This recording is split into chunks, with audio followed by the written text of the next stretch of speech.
Hey guys, this is Cara from Cara Lee Ford Ceramics here, and in this video I'm showing you some tips which might help you when you're next using shape cutters with clay. If you've ever tried to use shape cutters, whether plastic or metal, you might have discovered it's harder than it looks. The clay normally just gets kind of stuck into the cutter shape, and it's really difficult to get out without messing it up. I made these cute snowflake shapes earlier in the winter as gifts for my Pottery Club members.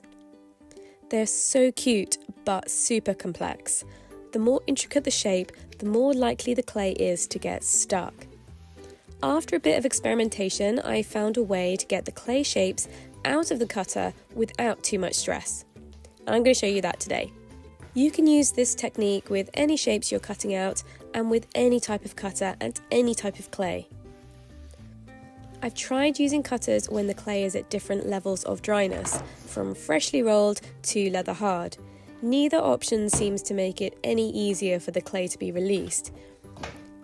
So now I use the clay when it's freshly rolled. This way it's easier to roll up the excess and use it again. I've rolled the clay out to 5mm thick here, but you can go thinner, maybe to 3mm. I've already rolled this clay out using my slab roller, but I'm finishing off with my thickness gauges and a rolling pin. The one key ingredient you need for this method is corn flour. It seems to have the best anti-stick properties. It's super cheap and it smells delicious when it gets cooked in the kiln. I spread a thin layer over my wear board. This stops the bottom of the clay sticking to the board. The board I'm using here is just a cheap MDF board from my local pottery supply store. I then spread the corn flour out over the top of the clay. I spread the corn flour out using my hands, but a flour shaker, duster thingy would be really useful as it would spread it more finely. I didn't have one today, so I'm just using my hands. I probably used a little too much here. You really do only need a fine dusting. These are the shapes I'm using today. Some simple ones and then the more complex snowflake, just to show you how well this method works for shapes with more detail. The next step is I use a thick sandwich bag. You can get these at your local supermarket.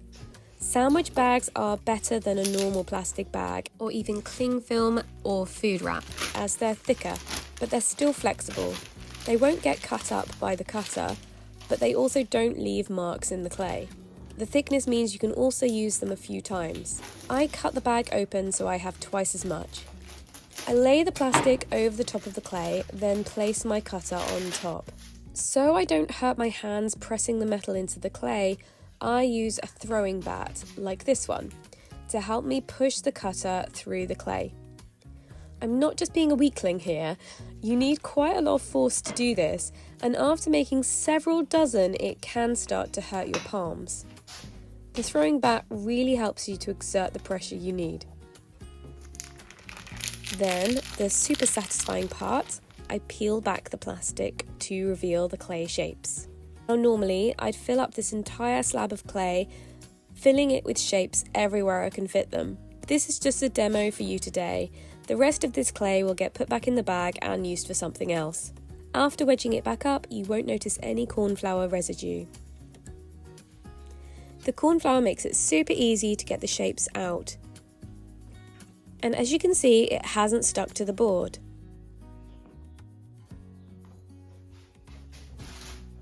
I use my needle tool to help me pluck out any bits of clay from the complicated snowflake shapes.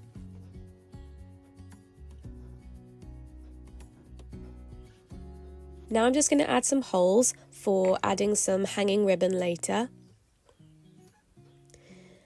As I said, the corn flour will burn away in the bisque firing. If you use it sparingly enough, there won't be any trace.